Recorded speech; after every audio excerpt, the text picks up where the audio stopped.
Husband off the mortgage and title of their marital home per the divorce decree. Team Hochberg loan officer Anna Webdell helped Lori remove her ex-husband from the mortgage and title of the home, pay off debt totaling over $60,000, which included her attorney's fees, and saved her over $1,000 a month. Let's review. Team Hochberg loan officer Anna Webdell helped Lori remove her mentally abusive ex-husband from the mortgage and deed of the marital home, pay off all her debt, attorney's bills, and saved her over $1,000 a month. Team Hochberg has helped thousands of radio listeners, but we can't help if you don't call 855-563-2843 or visit 56david.com. Lower.com, equal housing lender, NMLS 1124061. Chicago's Progressive Talk, WCPT 820, where facts matter.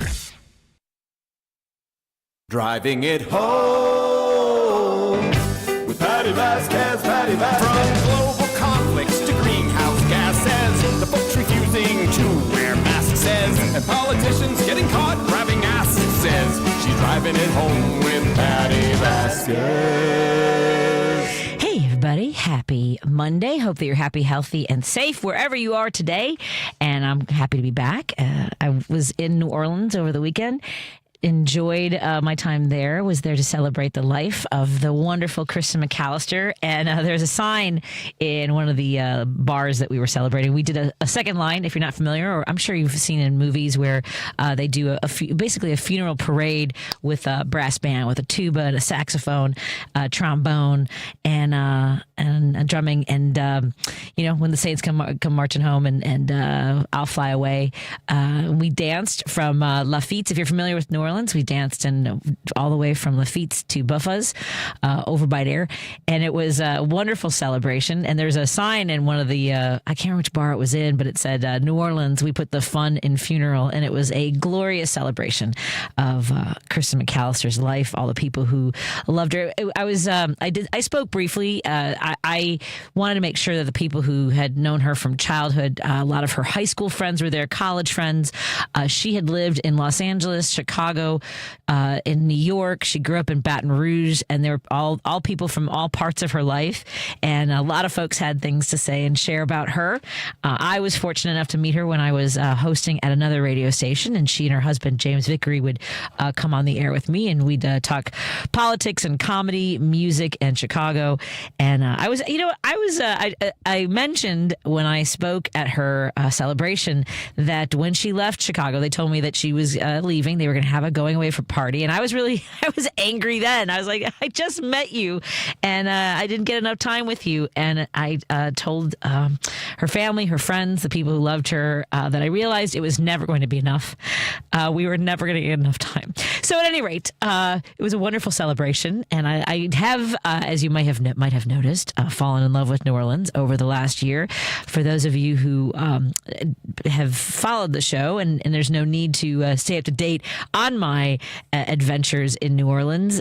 My first time there last May, a year ago this month, Mom and I went to New Orleans. It was one of her dreams to take Amtrak to New Orleans, and we had a great time. However, I did get separated from my mom at one point, which led us to calling the police, having a bolo out for her. It took about an hour before we were able to locate her about 8 blocks from where we were in a hot, muggy, sweat-soaked day in New Orleans. So fortunately, we were fine. And I thought, well, I want to go back and experience New Orleans again. So I went back this January when it snowed. There was a historic snowfall, the most snow New Orleans had ever had, at least since the late 1800s. And my friends all blamed me because I'm from Chicago and I was bringing bad luck. They felt that I had lost my mommy on the first trip. I mean, really lost my mom the first time. Like, I'm running up and down the streets of New Orleans going, Mommy, has anyone seen my mommy? And the second time I go, there's just sheets of snow coming down, ice everywhere. My friends are angry at me. So I went back again for Mardi Gras, and there was a windstorm coming. They had to cancel some of the events. They cleared the porta potties. So Friday, Paul, I get into New Orleans, and I don't have you rolled up here because I have to select you, and I don't know how to. We all know that I don't know how to do that. I have to roll. Hold on, select, hold. Oh wait, hold on. I might be able to do this. Stand by. I know which one it is. I think T program B. Let's see. Nope. No, that's not it. I don't know if I can take. Did I take it? No. I don't think I did it. We'll have to figure it out during the break. Nope. I got to New Orleans on Friday before some of my other friends were getting there, and I decided to stop off at Molly's on the Square. Have you been to New Orleans, Paul? No? You have to go to New Orleans. I think you would love New Orleans. So Molly's on the Square, a great Irish bar, and as I'm sitting there, big screen TV. It's very quiet because things are just starting to get going there. And I see this news story on a loop. Basically, all they're covering, prison break, 10 prisoners escaped from their jail. 10. And they had written on the walls, it was too easy, LOL.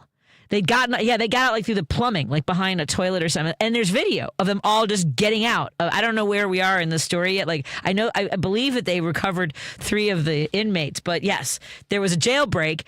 And I was sitting there, and my friend messages me. She's like, "You are never allowed to come back to New Orleans." There's still 7 at large. 7 prisoners are still at large, or 7 inmates are still at large. You're looking at pausing at the story like, there's so many things happening nationally that 10 dudes escaping from jail in New Orleans isn't even a blip on our radar here. 10 people just, you know what? We're out. Peace out, everybody. And it's a wide range of crimes that they've committed, including murder. So they're looking. I don't know if did they catch the murderer? I don't know if you can. We don't know. So yeah, that was so Friday. I got there. That was the news story all day long. Now here's the crazy thing that I was thinking about. They said that they did the head count at like 12:30 or so. They did not call the sheriff until 8:30, and at least this is what was being reported on the news. I took pictures of the news story, the cryons and the all the information. So they did a head count at 12:30, did not alert the sheriff's department until 8:30 in the morning. NOLA police at 9:30 in the morning. So Paul's giving me this like cartoon eyes bugged out like Zoinks. Yeah, all the things. It's crazy. So I believe that the next time I go to New Orleans, I need to just not tell anyone I'm going so that if anything bad happens, no one can blame me. That's all I'm saying. I have a great location I can stay. I usually stay with my friends. They let me stay for free. This time I stayed closer to where, so Lafitte's. Okay, Paul, I think we need to travel. I think we need to do a road trip with the show. There's a place called Lafitte's Blacksmith Shop, which is considered to be, and this is one of those things where everyone says they're the oldest bar in the country. I know there's one in Boston. There's Lafitte's in New Orleans. And I will tell you this. It's not a mystery or it's not a secret that the older you get, the harder it is to recover from a long night out. Holy moly. Like I just, the drink of choice at my friend James's gathering the night before we were doing the second line in our celebration for Kristen, he loves old fashions, and I also enjoy myself an old fashioned. So and they were great. They were very good bourbon old fashions. I believe we don't need to discuss numbers, but then we went to Lafitte's, and I had not enjoyed myself there yet. It was my first time there, and they're like, "Oh, we have to have a purple drink." That's not. I mean, to be fair, I believe I handled it fine. It's just my recovery time the next day. I was like, you know what? I'm gonna take a little extra time in this wonderful hotel room that I have. It's made. Here's the thing: I have not, and no one should ever have Everclear. No one should ever do that. And that was, I haven't had that since, I had it once before in my entire life when I was 18 with Hawaiian Punch. There was no reason for me to do that 35 years later. There was no reason for me. 35 years. It's been 35 years since I've had Everclear. I will, to be fair, not as disastrous of a reaction to it as I had when I was 18. So, because at least now I know how to pace myself. I had plenty of food. Man, Paul, there's shrimp po' boys.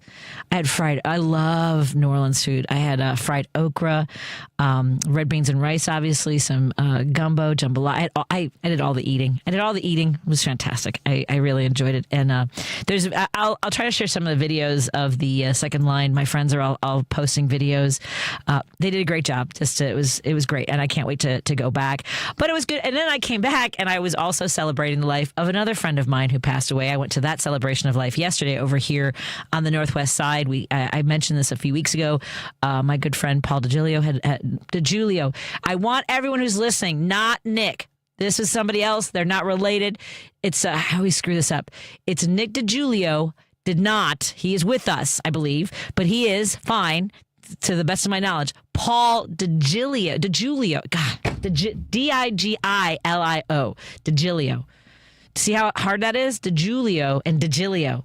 So Paul, my good friend Paul, who I'd known for 31 years, I started doing stand-up comedy. But this is one of the memories that occurred to me as I was talking to his friends and family yesterday. In the 80s, they used to have A&E's Evening at the Improv, and they would feature 3 comics over the course of a half an hour. And I saw this comedian, and they always introduce a comic from about where they're from. I'm like, oh, it's Chicago comics. So it's 80s, and I was in high school at the time, and I was obsessed with stand-up comedy. I'd seen like all of Rodney Dangerfield's young comedians specials. He had, and Rodney Dangerfield featured, Rita Rudner and Louis Anderson, Bob Saget. I saw all these comics for the first time when I was like 16 years old. And so that led me to be obsessed with George Carlin, with Richard Pryor, Ellen DeGeneres. And then I saw all these comics that were not, like most of the comics I saw on A&E's Evening at the Improv. A lot of them never became famous. Although the redheaded teacher from Abbott Elementary, I believe, was also featured on A&E's Evening at the Improv. I'm sure there were a lot of people who became famous. I think Brad Garrett was on that. So there was this one comedian from Chicago, Italian guy. I was like, oh, that guy's really funny. And I thought it was great. And then about 5 or 6 years later, I was at the Funny Firm, which used to be right around the corner from the Improv. So downtown Chicago, as opposed to now, like there's Zanies on Wells, but further south on Wells was the Improv, and right around the corner from that was, and I can't remember what street, like maybe it was, it might have been on Illinois, but the Funny Firm was a great comedy club too. And I saw 3 comedians that night in person. I got to see a comedian named Paul DiGiulio, who was the MC, a comedian named Diana Limo, who was the feature act, and also became a very good friend of mine. And the headliner was Norm Macdonald. So I got to see all 3 of these great comics who sadly none of them are with us. And Paul was the last of them. But I was like, it was so weird to be in a comedy club like, oh, the guy I saw on TV on A&E's Evening at the Improv. And who would have thought that just a few years later, I would have the pleasure and honor of working with him at Zanies Comedy Club. And it was interesting to me as I reflected on it. Paul was the complete polar opposite of me. He was kind of cynical, and what are you doing that for? And but when he would talk to me that way, it was he was always encouraging me and pushing me, and felt that I was talented and should be rising higher. Like he's like, I don't know why you don't have a special, like, and I'm such the opposite. I'm like, hey, how you doing? How's it? Everyone doing okay? Paul was kind of a little more dry and acerbic. So we kind of were just the polar opposites, and really enjoyed each other's company. And Paul passed away at the age of 65. And so again, it was a weekend of celebrating 2 people that I absolutely adored from different parts of my life. And we were thinking about Kristen McAllister, who was very passionate about human rights. One of her big causes she had been involved in the last years of her life was trans rights. And we would talk about, people living their true selves. And I know that she was committed to that. And we talked about that at her celebration, and how devastated she was. She lived, and she was only able to survive. She only lived a week past the election, so I know she had to have been heartbroken. She was very ill at the time, and I did not get to talk to her. The last time we spoke or communicated was in October, and I sent her a very. I went back and looked at my texts with her, and it was a curse word laden text, because I'd found out that, and she had shared with everybody that the cancer had spread to her vital organs, and but she was still fighting, but celebrating with her family, I because I do this job, and they knew that Kristen used to come on my show and we would talk politics. Members of her family who maybe don't agree with a lot of the things that we believe in. One guy came up to me and he kept trying to make me laugh because he was like he wanted to impress me because he knew I was a comedian. And Paul, at one point, he asked me what I was drinking, and so he brought me over a cocktail, and I took a sip. He goes, "How is it?" And I go, "Oh, it tastes great." And he goes, "So you can't taste the Rohypnol?"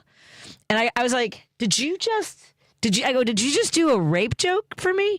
And he was like, yeah, well, I'm just trying to get your respect. And I'm like, that is not, I don't function on a level of do I respect somebody? I either like you or I don't like you.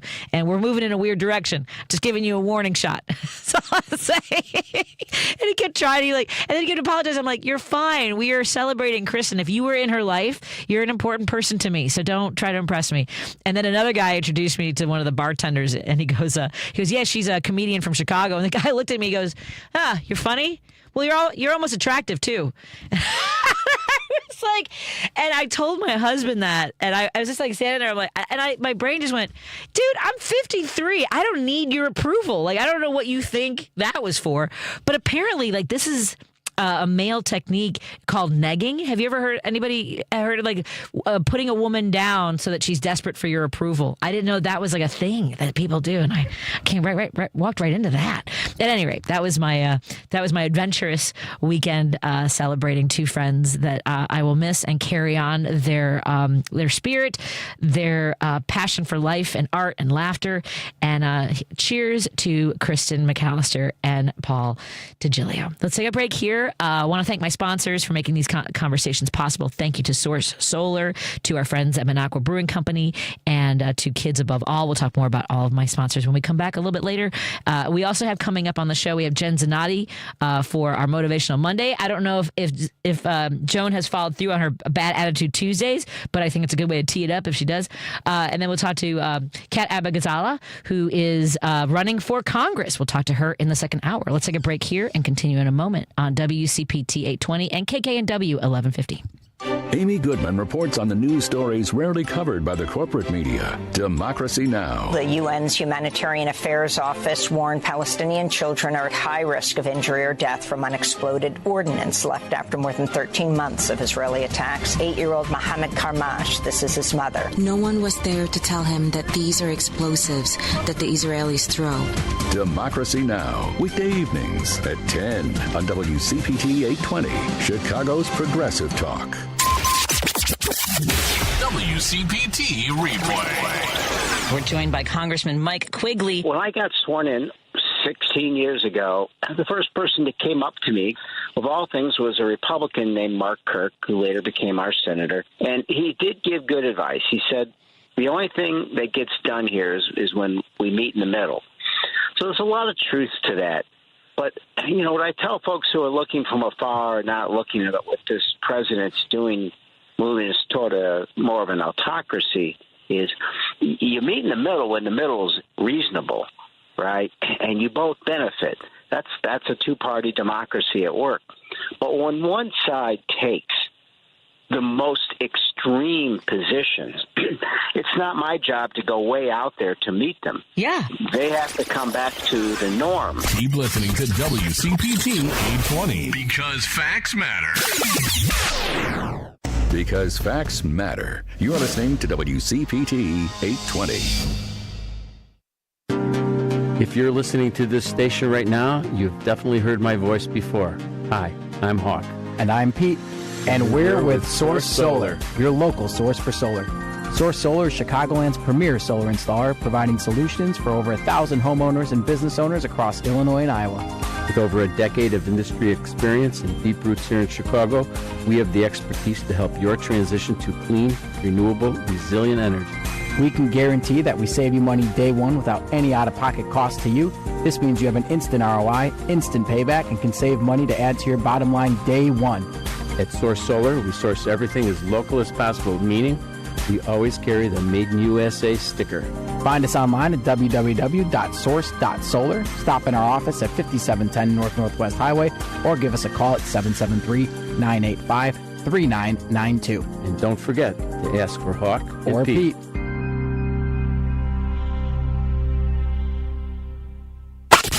You're listening to Driving It Home with Patty Vasquez. Thank you so much for joining us as we continue to drive it home. I want to encourage you. I don't want to beg. Don't make me beg, but I would love it if you checked out Minocqua Brewing Company's Facebook page and or their Substack, because I wrote a memo about boycotting and using your dollars to show your support of businesses that support your ideals. At any rate, I was in New Orleans. I was telling Paul. Let's see, Paul, if we can get this microphone. Can you hear me? I can hear you. All right. Very exciting. Cool. So I you know what's sad about that is that you did it and I didn't watch what you did to make that happen. And now nothing. Now All I did was just turn it on and change it. But how do you lock it into that? Okay, so turn the channel off. Then it locks if the channel. Let's not do it on the air. So Let's figure it out. Yeah, let's not do that. Well, it's not going to work right now. So you're on the air, and that's the important part. So yes, you and I were talking about going to New Orleans. I highly recommend. Obviously, I'm a total geek for New Orleans now. I'm not being paid by anyone in New Orleans. Well, I'm sure just seeing the history. You're talking about like Lafitte's being the oldest bar, and I'm looking it up, and it was like 1740 something or 1770 something. Yeah, when the it was pirates and stuff used to go hang out there. Yeah.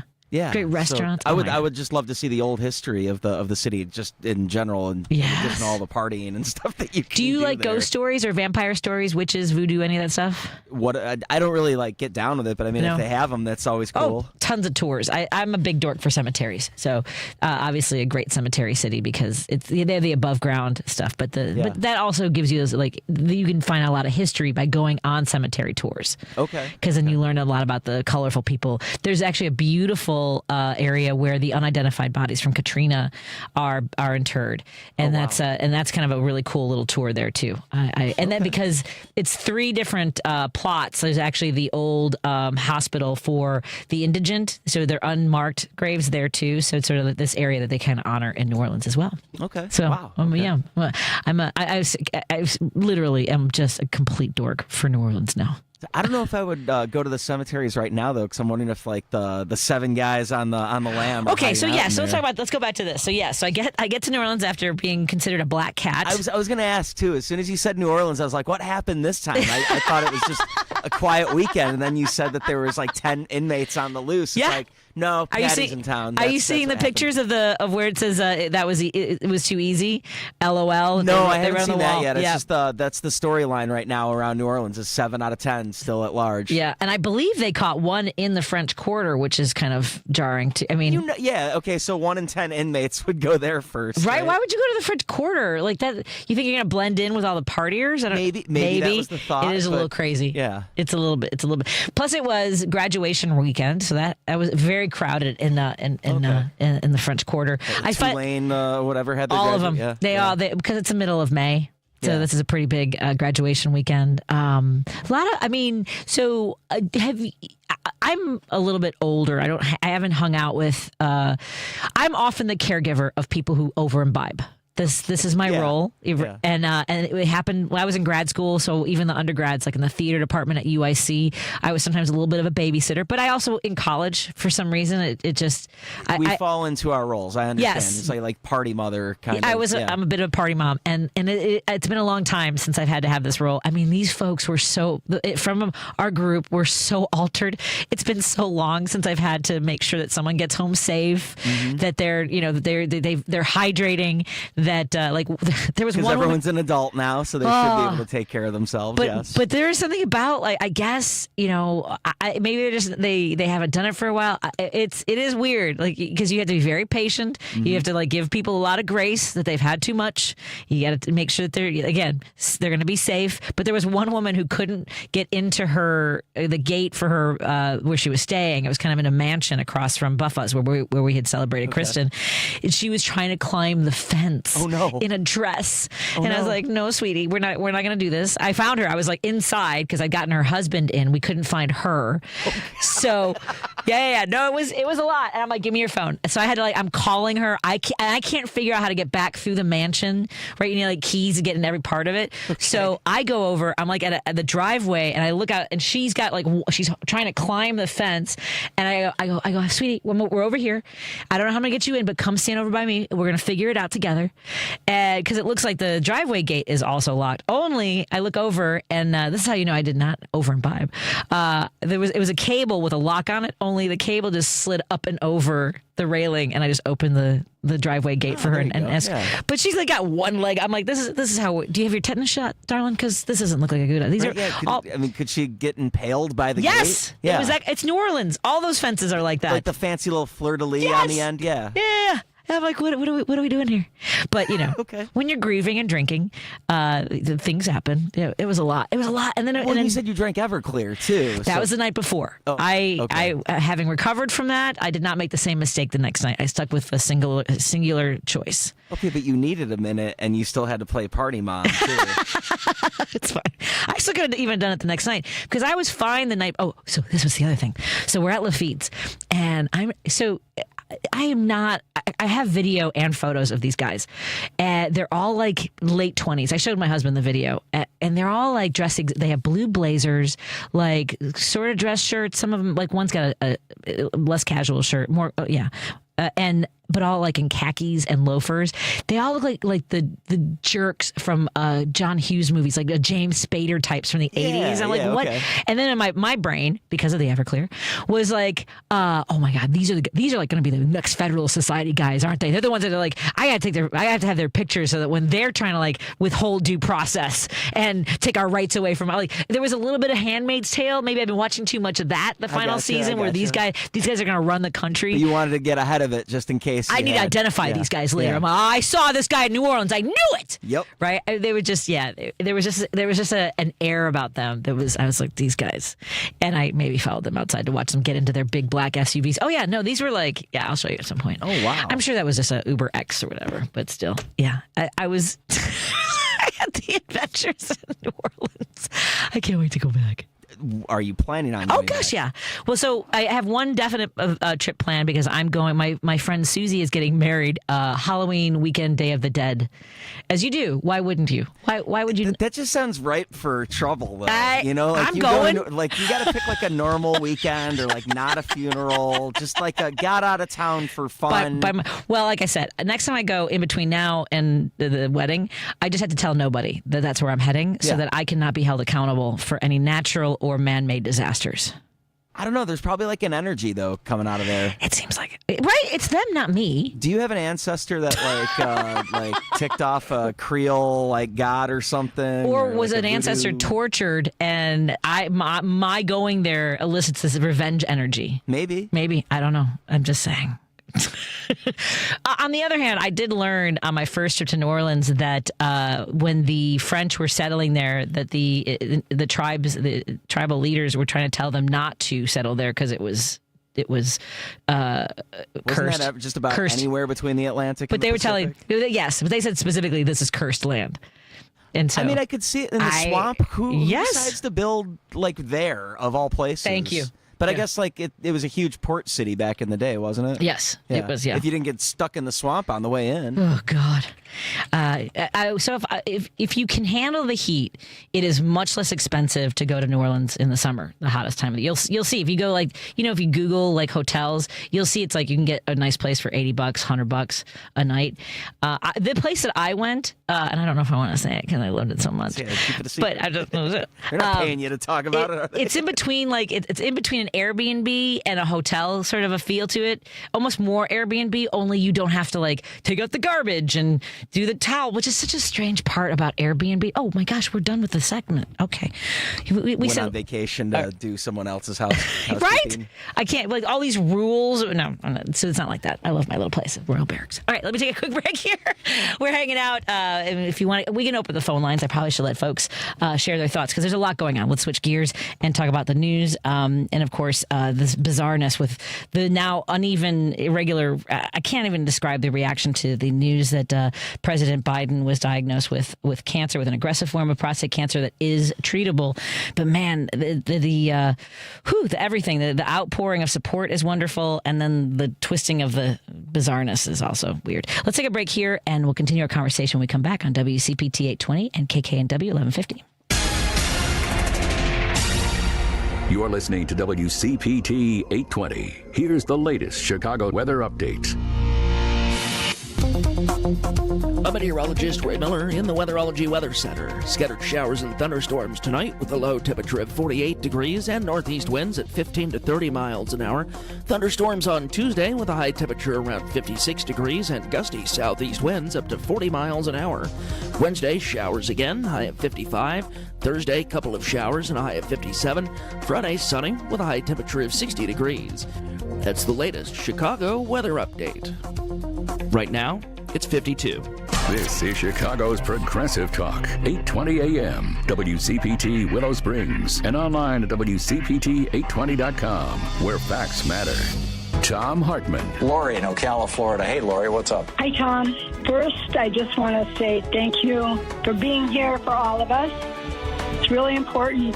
It's almost like having a friend there that you know you can listen to and talk to. And I've listened to you since Air America, and I really appreciate you today. Well, thank you, Lori. The Tom Hartman Radio Program, weekdays 11 a.m. to 2 p.m. on WCPT 820, where facts matter. When it comes to banking, you need a bank you can trust. A bank with a rock-solid reputation and the highest integrity. A bank that gives you the attention and respect you deserve. ABOC first opened its doors in downtown Chicago in 1922, and we've made our name on deep expertise, best-in-class service, and a strong commitment to our customers. We know the Chicago business market inside and out and can help you craft the perfect banking solution, no matter what type of business you're in. And if you're looking for a banking partner for your labor union, we can bring the type of expertise that only comes from a bank that was founded by labor unions and still has union employees and shareholders to this day. Whether you need a deposit account, loan, trust services, or investment management, ABOC has you covered. Let's work together to manage your finances today while planning for a better tomorrow. ABOC, a bank built on a strong foundation. Visit ABOC.com to learn more. Member FDIC. Hey Google, play WCPT. Streaming Chicago's Progressive Talk from TuneIn. Union Strong Chicago continues to lead the way with progressive values and in preserving democracy. Your support of the Minocqua Brewing Company Super PAC efforts in Wisconsin and beyond strengthens the fight against MAGA Republicans. You can now purchase progressive beers like Labor Lager, Love Wins Fruited Sour, and the Resistance IPA in Chicago at Rogers Park Provisions, Diversey Beer, Wine, and Spirits in Lakeview, Park West Liquor, Wine, and Beer in Lincoln Park, Logan Square Liquors, and Tip Top Food and Liquors in Westtown. Visit MinocquaBrewingCompany.com for all their Chicagoland locations. As always, no matter how bad our sports teams are, please drink responsibly. Patty Vasquez is taking your calls now. All right, let's hit it. At 773-763-9278. I got a lot to say. It's Driving It Home with Patty Vasquez.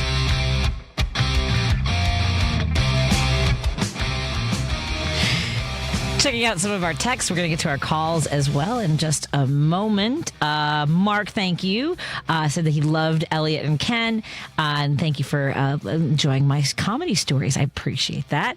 And the 331 says, I don't know what we're saying yuck about. Maybe it was, Donald thinks he's hot. There's a video. I don't know if I want to see that video. And Patty just ordered some bumper stickers with Fight the Kleptocracy, Fight the Corruption, Fight for America. I never put stickers on my car, but plan to now. Didn't have enough room for Fight the Con Man, Dog Man from Forest Park. Thank you so much, our friend in Forest Park. Appreciate that. And let's get to our phone calls. Hey, Jim. How are you doing today? Good. I saw those desperados down there. I said, God, I hope Katie doesn't get taken hostage by these people. That'd be a rough way. But that'd be a rough way. The rough way to get out of New Orleans, by speeding car. Did you see that story and you figured, of course, that's happening? Patty's there. I said, you were leaving. I wished you well, and then there's the 7 desperados on TV. Exactly that story. But anyway, at least you made it back alive. Yeah. The story about Jimmy the Beachcomber Comey, putting the seashells up, and then Trump accusing him of assassinating him. And you can imagine Nutsy Fagan, the 20 Mule Team guy, Ash Patel, going after him, 2 FBI directors. I suppose there's no love lost there. But remember, Comey helped Trump win that election. So Exactly. I don't know why he's so mad at Comey. Yeah, I left that afternoon, and Comey came back on TV, and the visceral feeling I had was just, I'm like, oh my God, I got hit in the stomach. I walked out to go to the track. I'm like, this is brutal. Yeah. 4 or 5 days before an election, because that can swing it. Real quick, the Bucharest mayor won over the maniac Trump guy. Yeah. And it was the last time in Bucharest, my sweetheart only had 3 months to live, right? Oh. So anyway, she was such an experienced traveler. She made Rick Steve look like he was lost in traffic downtown. I mean, that's great. Yeah, that's how she. But anyway, I said to her, she'd say this to me occasionally. We were landing somewhere. I said, "What in the heck are we doing in Bucharest?" She said, "Jim, this is the last place you want to go when you're really sick. When you're really sick." Anyway, I had the weirdest time there. I got barred from a casino. We ran out of we ran out of Xanax, which we lived on for 4 years. And she said to me, "Jim, go across the street to the drugstore, see if they've got him." I said, "Are you nuts?" So I walked across the street, and somebody spoke English at the drugstore. I said, "You got any Xanax?" They go, "Yeah." He says, "How many boxes you want?" I said, "Well, give me 10. Give me at least 10, because that'll get us back to Chicago." And But what an insane place! Then I got a masseuse for her, and they wanted $450 for the masseuse. Oh my God! But that's all right. I thought it was Romanian money, so I whipped out the Romanian money. He goes, "Oh no! That Romanian money ran out of." So you make a long story short, I got one credit card, so I got to run around Bucharest to every bank, and then nobody speaks English.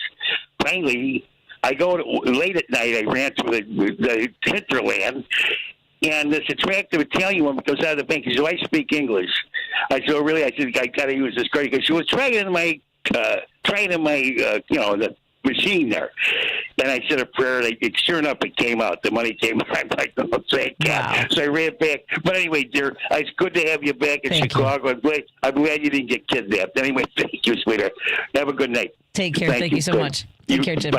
That's so funny. Let's get to. Oh, we lost. I thought Steve from Des Plaines was on hold. Boy, I lost Steve from Des Plaines. At any rate, yes, there was that actually came up over the weekend. I was talking to some of our friends about how if there's one thing we can see, I guess upside. I don't know. It's not really even a silver lining. Maybe it's a little bit of maybe pewter, maybe fake silver. But this administration and what's happening in the United States, seeing the results of electing a far-right authoritarian wannabe, seeing people with unable to have access to due process being disappeared from college campuses, all the things that are happening here is it seems sort of consolidating the idea that maybe it's not a great idea and furthering more progressive campaigns, liberal campaigns in other countries. We saw that happening in Canada, and as Jim just mentioned, in Bucharest. Hey, Dave, what's on your mind, my friend?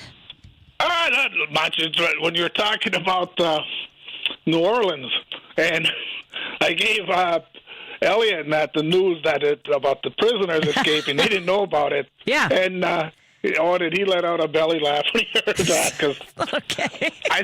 I think Elliot was the one that's been filling in each time you had these maladies. Oh, when boy. You went down so maybe it's him and not me. I don't know. And then we were just teasing. I said, well, maybe Patty's like that one character from that Flintstones cartoon that Schleprock. When they what? I don't know this one. Well, that's what that Ken didn't know either. Elliot remember. It's like when the Devils and all of them that get a little bit older, and they had this one character, nothing but bad luck. I was followed this character. Oh, man. You know? And they had like a cloud over him and that. But yeah, it does kind of feel that way. He might take a look, though. Maybe it's something with Elliot or something. I don't know. Because I don't think Ken was with them all those times you had. Had bad luck. But it was less bad luck for me, more bad luck for New Orleans. Although to be fair, I talked to a few people about the snowstorm, and they were saying how they most people seem to have fond memories of it. Like the bartender at Molly's was saying that she had a lot of fun, and her friends were they got all kinds of stuff to sort of like we were talking about skitching. They were doing it with like inflatable canoes and like even like cardboard to like slide around on the ice and stuff. So they had snowball fights, which they'd never had. So they have, and a lot of people also told me both then and this time that it felt like a reset because New Orleans on New Year's Eve had been so tragic and, sort of cast a very dark beginning to the year. So they felt like the snowstorm was a reset. So maybe it was good luck that I brought the snowstorm in January. Maybe so. They're already under sea level. They didn't need 10 inches more. That was crazy. I know. I don't believe it. Anyway, listen, let me clear out. I just thought I'd throw that 2 cents in that you might find enjoyable about tease Elliot about it next time you talk. Well, before you go, Dave, what are your thoughts on have you seen the video, the difference between, I guess the Pope had a private meeting with Zelensky and Zelensky's family, and basically when he spoke to JD, he's like, okay, yeah, thanks. No, thanks. That's great. All right, I'll see you later. We're done here. Have you seen any of those videos? I heard something about it. I didn't see it, though, but that's good. Yeah. Diss him a little bit. I mean, the way they did to Zelensky at the White House there and everything, and even saying that stuff about President Biden. No. Oh my! So for folks who don't know, so on his plane, presumably coming back from Rome, J.D. Vance was saying, "Of course we send our prayers," and then he said, "But maybe we didn't know the whole truth. We have to ask some questions as to whether he was fit to be president." You're like, "Oh my God!" Yeah, he was. I mean, just stop. At any rate. Yeah, I mean, if you ain't got nothing good to say, don't say nothing. Exactly. All right. Yeah. Well, thank you so much. Class. What was that? He has no class, that guy. So. Well, they don't care about class. Thank you so much, my friend. Thanks, Fozzie. Take care. Now that I know what Dave looks like, you called yourself Fozzie. To be fair, I'm not calling you that. Oh, I know Fozzie Bear. I know. My favorite Muppets character, by the way. Cool. Like I say, all the other stuff, like Lady B and I told her, all those pictures I sent in, give them. Use them. That's all. I know they have them all, and they're sorting through to get not just yours, but also the photos that they've got. No, definitely. Yeah. Excellent. And then, like the ones even about the archive, I sent some archive one in there too. Oh, I appreciate that. Thank you. All right, well, let me get off. I'm sure others want to talk, but I just thought I'd throw that in about Elliot. Yeah, I'll have to reach out to Elliot. And All right. And we'll see what happens next time he fills in. Thanks, Dave. Okay, be well. You too. Thank you so much. We're going to take a break in a moment. Again, the phone number, when you call us, by the way, it's, of course, our Credo mobile phone line and our Credo mobile text line. We're so proud to be partnering with Credo, and they're a progressive phone company that is better for all people and the planet. So visit credomobile.com. Again, that's credomobile.com. Let's take a break here. And when we come back, we'll continue the conversation. You can call us on that Credo mobile phone or text line at 773-763-9278. That's 773-763-9278. We'll be right back in a moment on WCPT 820 and KKNW 1150. A Better Life with Dr. Sanjay Gupta. Usually in this segment, I like to share with you new findings that can help you live a longer and happier life. But every now and then, I come across something that is just interesting. So thank you for letting me geek out for a minute. Researchers from Italy, the United States, and the UK analyzed data provided by the WHO and found this. The size of human beings has increased over the past century, mostly thanks to better health and nutrition. But this change has not occurred equally among men and women. In fact, men got taller and heavier at twice the rate of women. Why? Well, in the past, taller, heavier men would tend to be stronger, enabling them to outcompete other men, have more access to women, and more likely to pass on their genes, the researchers told us. But even today, women tend to prefer taller men. For men, though, height isn't as important. I'm Dr. Sanjay Gupta, helping you live a better life. Millions of Americans take medicine like Ozempic and Zepbound. Many of them are overpaying by thousands of dollars a year. These GLP-1 medications for diabetes, weight loss, and more may not always be covered by your insurance, but GoodRx can help. GoodRx helps you save every month on prescriptions at over 70,000 pharmacies nationwide. Best of all, it's free to use. Check GoodRx to save on GLP-1s. Just go to GoodRx.com/GLP. That's GoodRx.com/GLP. GoodRx is not insurance, but can be used instead of insurance, including Medicare and other federal and state-funded programs. Now more than ever, Lowe's knows you don't just want a low price, you want the lowest price. And with our lowest price guarantee, you can count on us for competitive prices on all your home improvement projects. If you find a qualifying lower price somewhere else on the same item, we'll match it. Lowe's, we help, you save. Price match applies the same item. Current price at qualifying retailers. Exclusions and terms apply. Learn how we'll match price at Lowe's.com/lowest price guarantee. WCPT 820, Chicago's Progressive Talk, where facts matter. Vasquez is taking your calls now. We need to speak out about this. At 773-763-9278. Hello. It's Driving It Home with Patty Vasquez. Before it slips my mind, I was not able to watch the Chicago Sky play the Indiana Fever this weekend. Paul, did you watch this game at all? No, I didn't see it, but I kind of heard there's a little bit of confrontation between Angel Reese and Caitlin Clark. A little bit of that. Well, and this is the storyline we want, though, right? Like, going back to college, they had a rivalry, and then like Indiana and Chicago. So I'm all for this. I am too. And so I was told by our general manager, Mark Pinsky, who follows the WNBA as well. I love Angel Reese. I love the Chicago Sky. I'm a big fan. And Caitlin, what I like about Caitlin Clark is she is bringing in big numbers into the stadiums. It's changed the landscape of the game. But there's a couple other. I can't remember. There's a woman named Paige. I can't remember her last name. She's also supposed to be phenomenal. Paige Buchers. Bucher Bucket. I knew it was something like Buckets because Bucher Buckets. Yes, Paige Bucher. I believe she's in New York. Is she playing for the Liberty? Yeah, that sounds right. She's a rookie this year. Yeah, because we're still in our restructuring because we lost our 3-point shooter and kind of our strong point guard. But at any rate, so the controversy yesterday was, as Mark was explaining, that Caitlin apparently after the game she was called with a flagrant foul yesterday, and apparently she was claiming that it was a take foul, and Mark Pinsky was explaining that a take foul is when you foul on the shot, right? Yeah, but kind of you take the foul.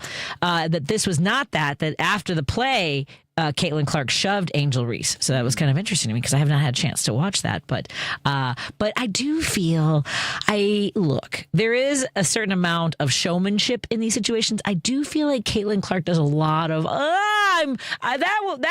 did you see how she was sort of overreacts? I mean, I know this is a big thing in many sports, sort of making sure that the foul is called or drawing attention to it. I don't know how else to overselling it a little bit, and Caitlin is a little dramatic. Is all happens I'm saying. A lot in soccer. Yeah, exactly. Right. So I feel like Paige Buchers is on the Dallas Wings, by the way. Neither one of us was right. I led you the wrong way. I apologize for that. But at any rate, yes. I believe we've only won one out of our first 3 games. Chicago Sky. I believe that sounds right. It's an early season. It's early. Young. It's early. Got a few months to go here. So at any rate, I will. And look, the drama helps ticket sales. There's no doubt about it. Yeah. Okay. So it's only this is the debut this weekend. They're only 0-1. I think it was like preseason that they lost. Oh, those first 2 games are preseason. Yeah. So there's only 1 loss right now. All right. Of course, they put Chicago and the because it is the Angel Reese and Caitlin Clark face off that they want to do. Oh yeah. This is like the WNBA needs this. This is like Magic and Bird or Jordan and the Pistons or whatever. Sure. Yeah. Did Dallas win or have they played their first game yet? They did play yesterday. They lost. Okay. I don't know what her stat line was yet.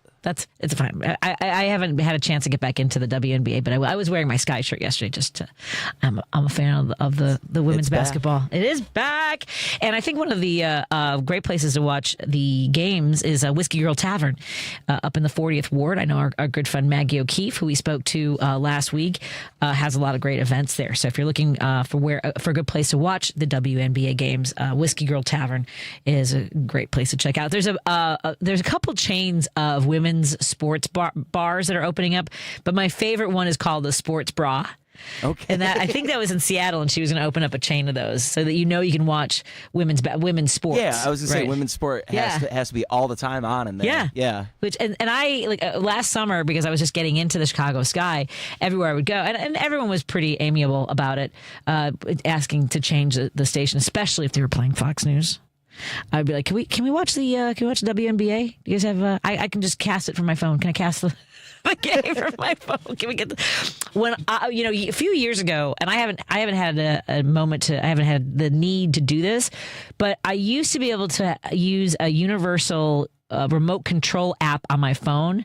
So if I went into bars and if I could see what the brand of the TV was, if they had a Sox game on, I could change it. That's why our numbers are so low. Hey, the Cubs are playing. Yeah, because Patty's going around to all the bars in the city and changing it from the Sox games to the Cubs games. Just saying. Yeah, and nothing else, just that. I remember the last time I did it, I was at Old Irving Brewery because they had a big screen in there, and I was like, I wanted to watch the Cubs game. I was one of those moments that's fair. You're had on to that myself. Side of town. I'm just saying, right? You think Old Irving Brewery, they'd be showing the Cubs game more than a Sox game. We have more Sox fans over here than I'm always surprised. But yeah, you go up and down contrarians. Like Northwest Highway here. I was surprised. Like, who are these people? And then with the Bob Inn down in Logan Square or whatever, that's a big Sox bar. Yeah.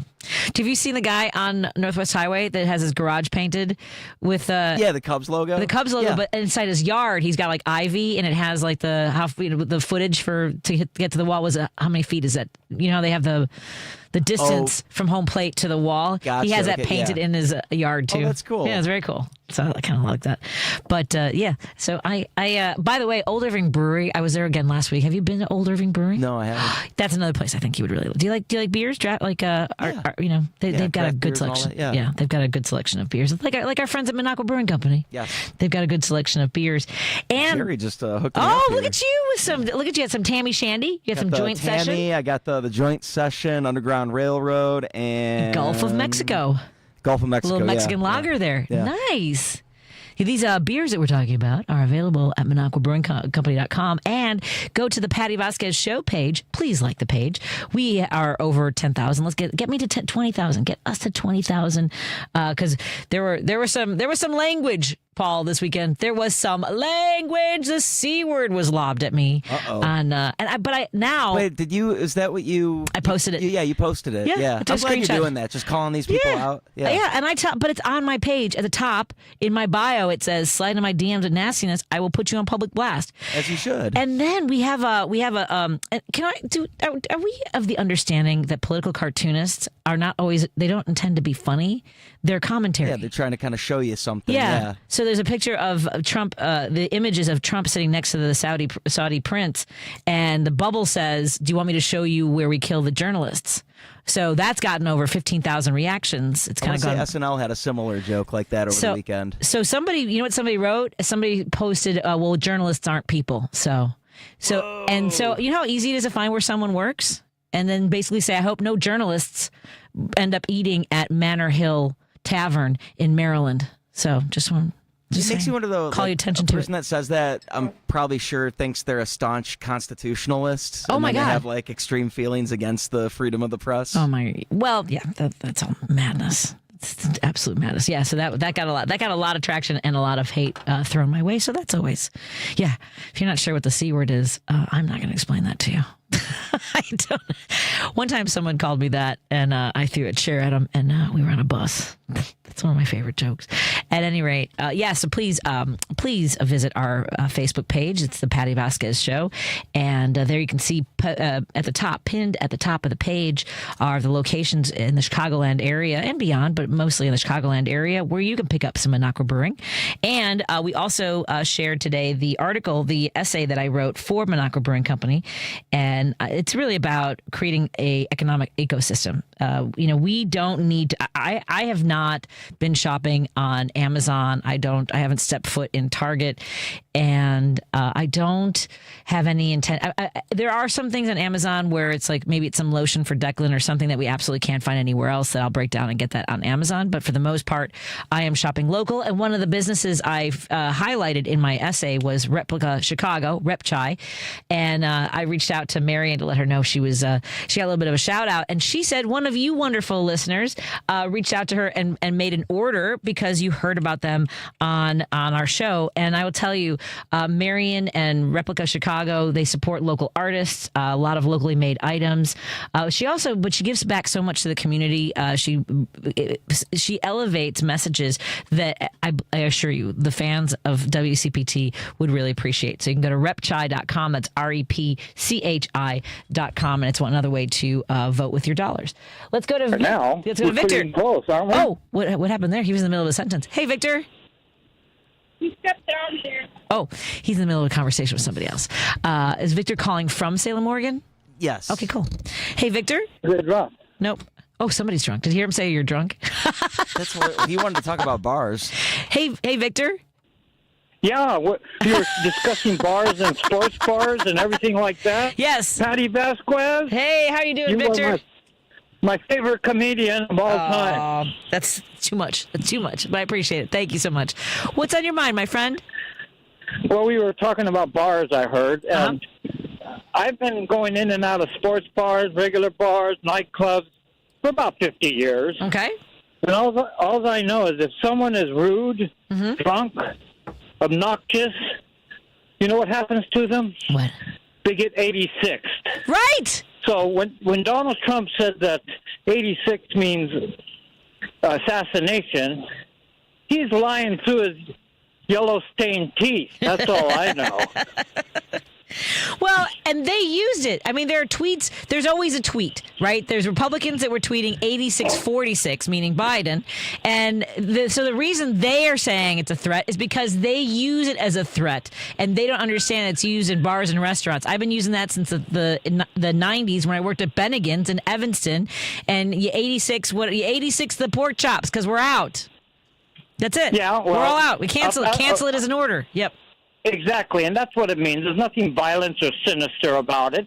And, up here on the West Coast, I'm talking about from San Diego up here to Washington, it's always 86 meant that you were going to be kicked out because you are obnoxious, obscene, drunk, and disorderly. Right. And let's face it, that describes Donald Trump anyway. He should be 86th.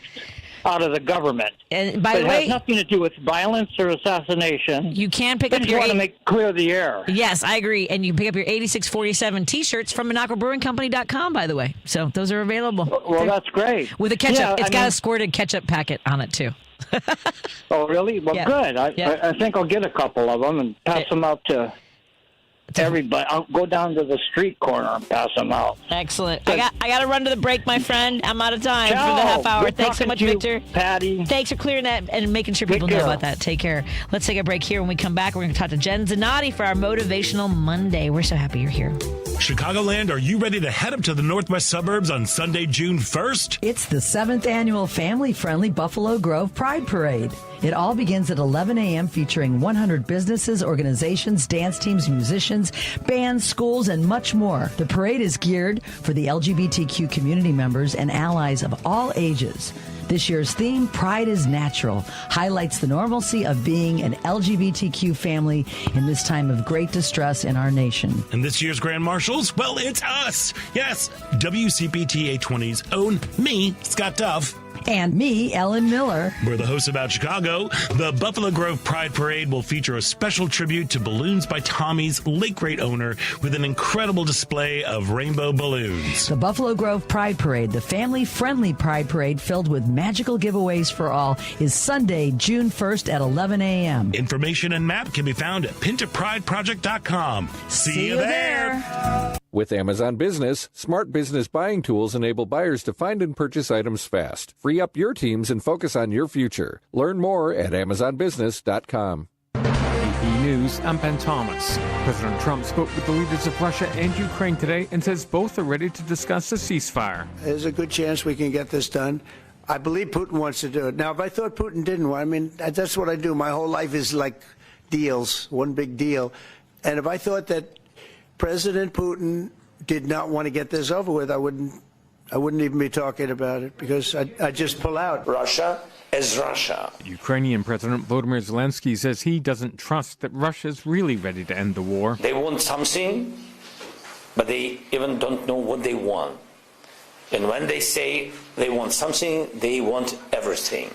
That's why we will wait for their memo, their principles. Aid trucks are again entering Gaza after a nearly 3-month blockade by Israel. This amid pressure from allies such as British Prime Minister Keir Starmer. It is a really serious, unacceptable, intolerable situation. A tough week ahead for House leaders trying to pass President Trump's big tax breaks bill. Republicans narrowly advanced the bill out of committee in a rare weekend vote, and with GOP leaders racing toward passing the package before a Memorial Day deadline. We got a few issues to resolve, but we're working with all the interested parties to do that, and I'm confident that we will. Speaker Mike Johnson calls them moving parts, details to iron out, with far-right members demanding faster cuts to Medicaid and green energy programs. Democrats are firmly against the bill, and the White House is urging Johnson to get the GOP in line. It is absolutely essential that Republicans unite. With spokeswoman Caroline Leavitt saying there is no time to waste. Sagar Meghani, Washington. Moody's stripped the U.S. government of its top credit rating Friday, citing successive governments' failure to stop a rising tide of debt. Stocks took a hit from that, but finished with small gains. This is AP News. In case you missed it, the world's #1 golfer is back on top after another victory at another major. Gethin Coolbaugh recaps the PGA Championship. Scottie Scheffler pulled away for a 5-shot victory at 11 under to claim his 3rd major title, winning his first PGA Championship at Quail Hollow. You work your whole lifetime to have a chance to win these tournaments, and I had a great opportunity to win one today. Tied for the lead after Jon Rahm's 3rd birdie in 4 holes at number 11, the world's #1 ranked golfer finished the back 9 at 2 under to card a final round 71. I felt like this was as hard as I've battled for a tournament in my career. Harris English shot 65 and finished tied for 2nd with Bryson DeChambeau and Davis Riley. Rahm finished 7 back in a large tie for 8th after a 73 and played his final 3 holes at 5 over. Am I embarrassed a little bit about how I finished today? Yeah, but I just need to get over it. I'm Gethin Coolbaugh. And I'm Ben Thomas, AP News. Thanks for listening.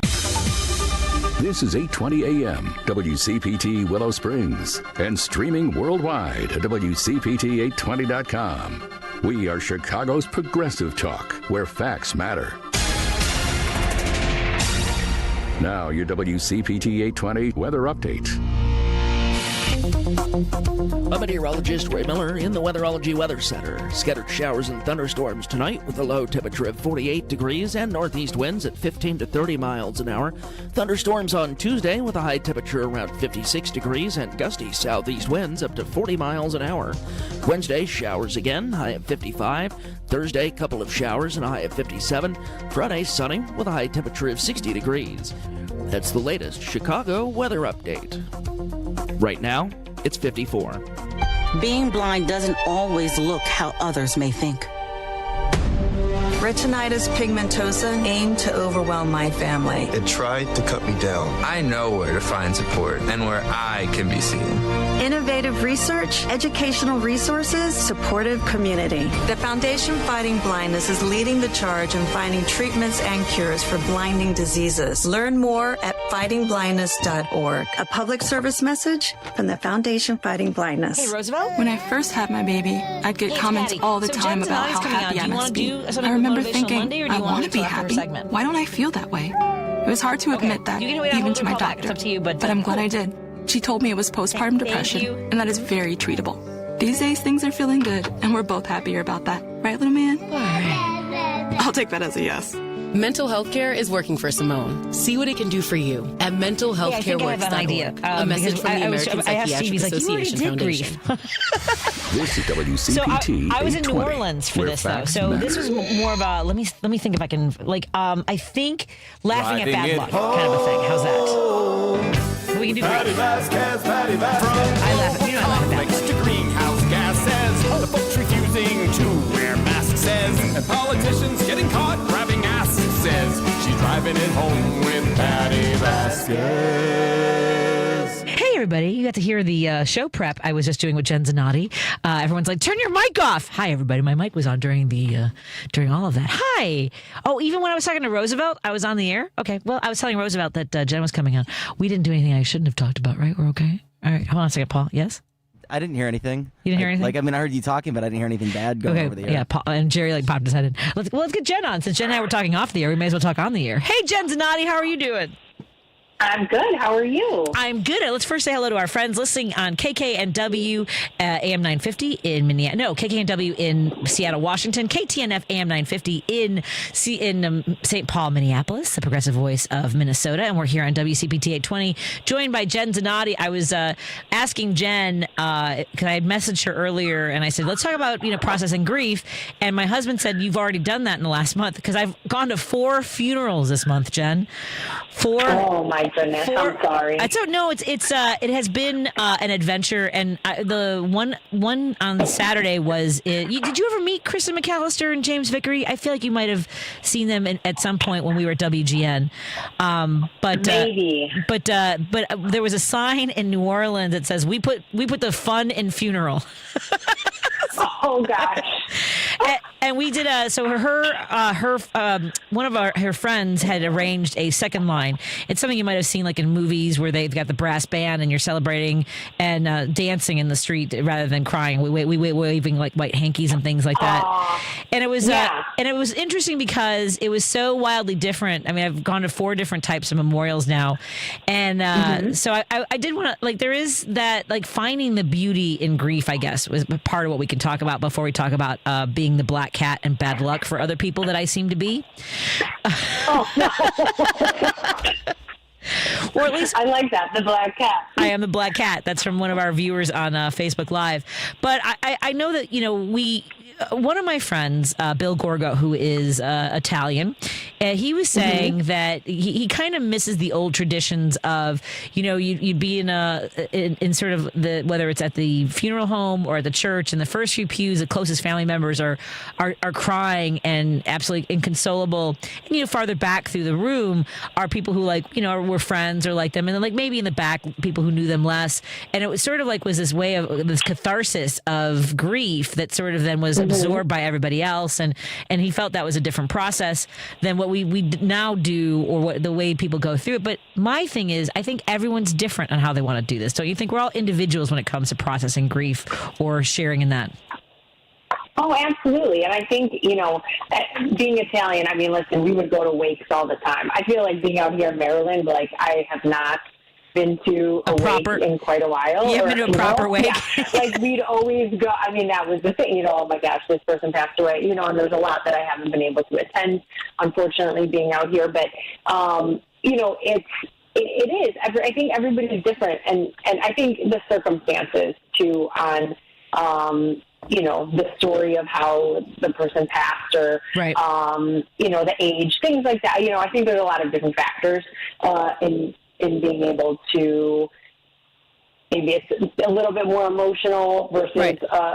Celebration of life at that point. You always want to be able to celebrate the person's life, but especially if something's a little bit more shocking or jarring, that's obviously going to change the circumstance. But for example, my great aunt's memorial is going to be coming up. She passed in March before her 102nd birthday. Aww. And, they're having a graveside, she's going to get buried, her ashes, and then next to her son. And then, a few days later, there's a celebration at the Toadstool Pub. So, it's all, right. it's different. So I think everyone has a different way of processing and celebrating. I agree, and that was the thing we were talking about, yesterday. And I feel like both days, and it gives people sort of this perspective too, what story have you created in your life, and who will show up, And I will say this: when I was thinking about it, because you don't get to experience who how you're celebrated and remembered.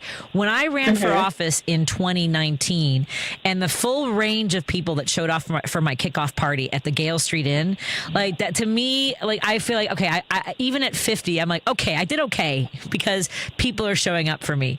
And I think that was kind of like Kristen McAllister's life, because people showed up all the way from grade school and people who just met her a year ago or just months before she got sick.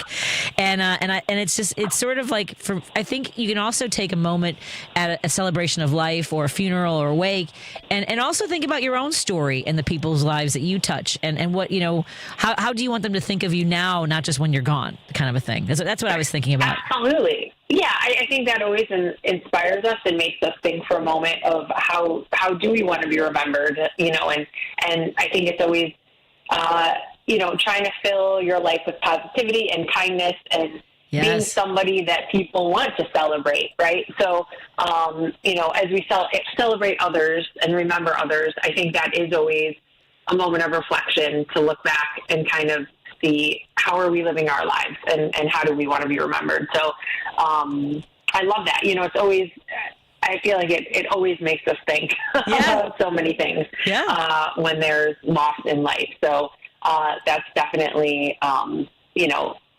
something to think about and take stock in, like, are you living that life that you want to be living? So. Exactly. And to forgive yourself for all the greasy, heavy, starchy food you ate in New Orleans. I'm just... I mean, those po' boys. Okay. Oh, my gosh. Fried That's okra, great. my shrimp po' boys. Yeah. I did have oysters. I do love raw oysters, and they have the best I've ever had in New Orleans. However, but here, I will say this. I make choices. When I'm going to eat something heavy, let's say the shrimp po' boy, I'm going to eat all the shrimp with all the lettuce and tomatoes. I don't necessarily eat all the bread, and that's my trade-off, so I can have the beer with it. Is all. That's all I can say. Oh, sure, that's good. Being mindful. Being mindful of that. So the other thing, what I was alluding to about being bad luck, is that on my fourth visit to New Orleans, every single time I've gone, something dramatic has happened. The first time I lost my mom in New Orleans. I mean, I couldn't find her, and oh my gosh. I had to call the police. We had a bolo. Oh my gosh. I was running up and down the streets going, "Mommy, has anyone seen my mommy?" And then the second time I went, they had a historic snowfall that they had not experienced since the late 1800s. And then the third time, we don't have to talk about when I made the arrangements. When I made plans, okay, this is the other thing I didn't say, Paul. I decided to go to Los Angeles and New Orleans on the same day, and within a couple weeks, there was a terrorist attack in New Orleans, and Los Angeles burst into flames. Even when I was just deciding to travel there, Paul. Yeah, over the winter, we thought that, maybe it was just you traveling, but I think it's just you in New Orleans. I think it's just me. New Orleans. Yes. Oh, man. And then I went to New Orleans, and they had for Mardi Gras, and they had a windstorm, and they had to cancel a bunch of events and parades and stuff. Not the whole thing, and nothing terrible happened, but it wasn't. My friends there were like, "Please don't come back." And then I went this time, and there was a jailbreak. 10 inmates escaped. No. Stop it. Are you serious? Yes, I was sitting at Molly's on the square, and oh my gosh. So you have to find the humor in this, right? Though. That is, yeah, absolutely. Yeah, yes, just right. And you would agree that you've known me for a while, and weird things happen around me, and I think it's because I put myself out there, and I don't think the prison break, nor the storms, nor the losing my mom are directly related to me. It's just that I live out loud and am in situations in places where dramatic things happen. That's all, right? Yes, absolutely. I think, it's just these circumstances that's. You have good stories to tell. This is the thing, right? Okay, These I love this. I love where we're going. Yeah, we can all laugh about, makes our day a little bit better. I'm wondering, did they find all the people that escaped out of the jail? No, they have not. Paul has informed me they've only recovered. They've only been able to find 3 out of the 10. Yes, there's 7 people. When they find them all, then maybe we can laugh more about it. But it's that's life happens sometimes, and it's just. There's so many things that we can stress about and take seriously, but, we can't take ourselves too seriously. And I think you have to be able to laugh and find humor in situations. That's just another emotion to experience, with sadness and anger and stress, but to be able to find humor and laughter, I think just can give us a different perspective and just let us, kind of let go a little bit. Yeah. So, I think that's super important. As you know, in your job and your career with making people laugh. I think that's an important trait to have and be able to do. Yeah, I appreciate that. Here's the question though. Knowing everything you know now, and in the context of everything you know about me, would you be willing to travel to New Orleans with me? Like, why not? Let's go. I've never been there. Jen, so what better way to experience it than with you? I don't know how I don't know.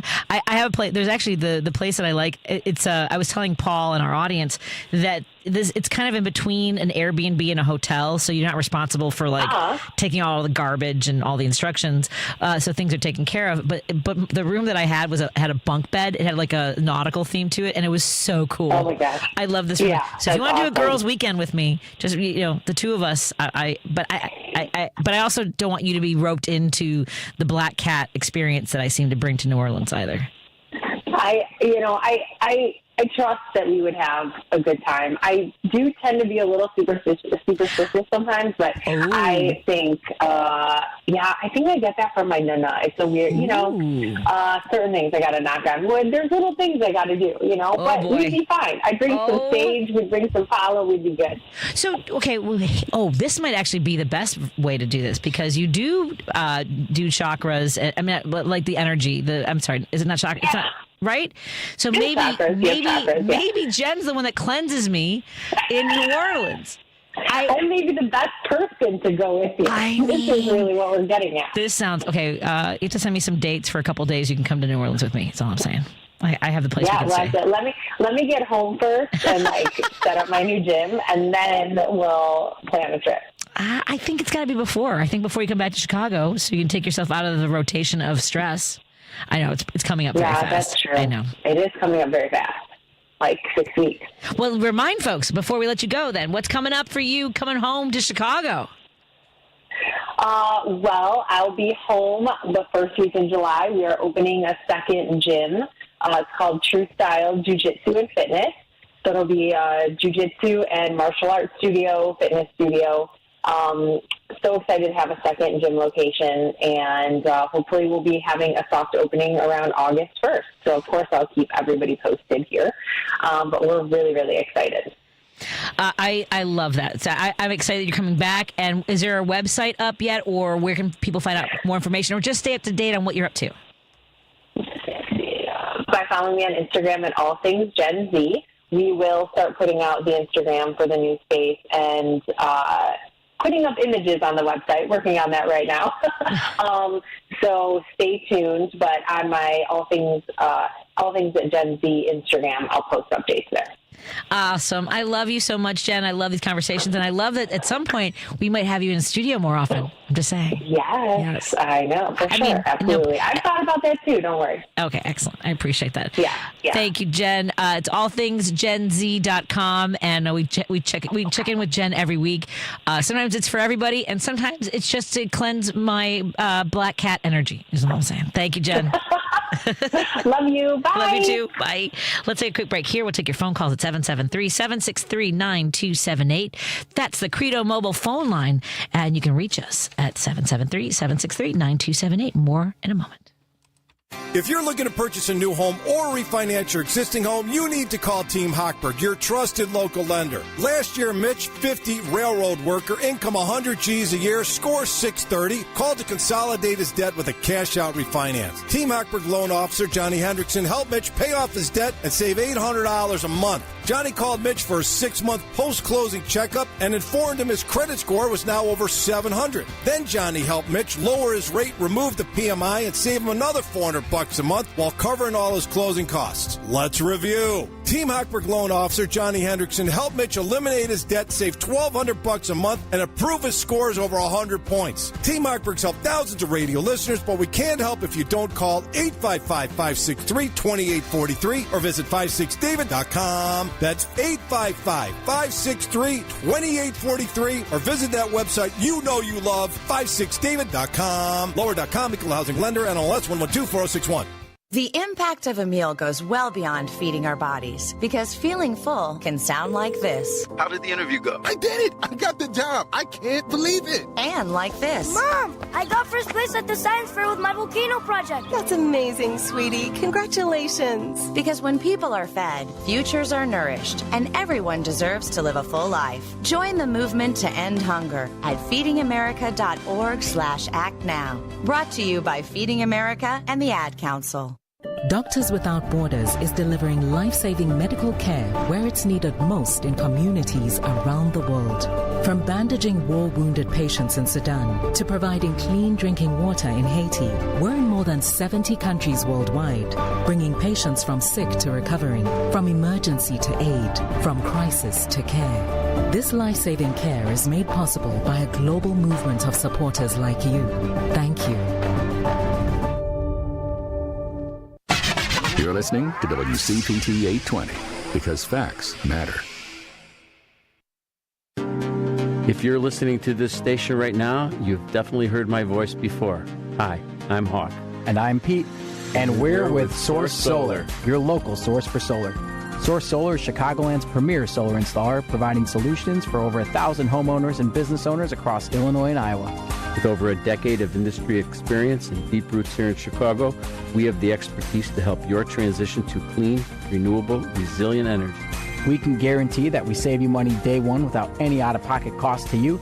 This means you have an instant ROI, instant payback, and can save money to add to your bottom line day one.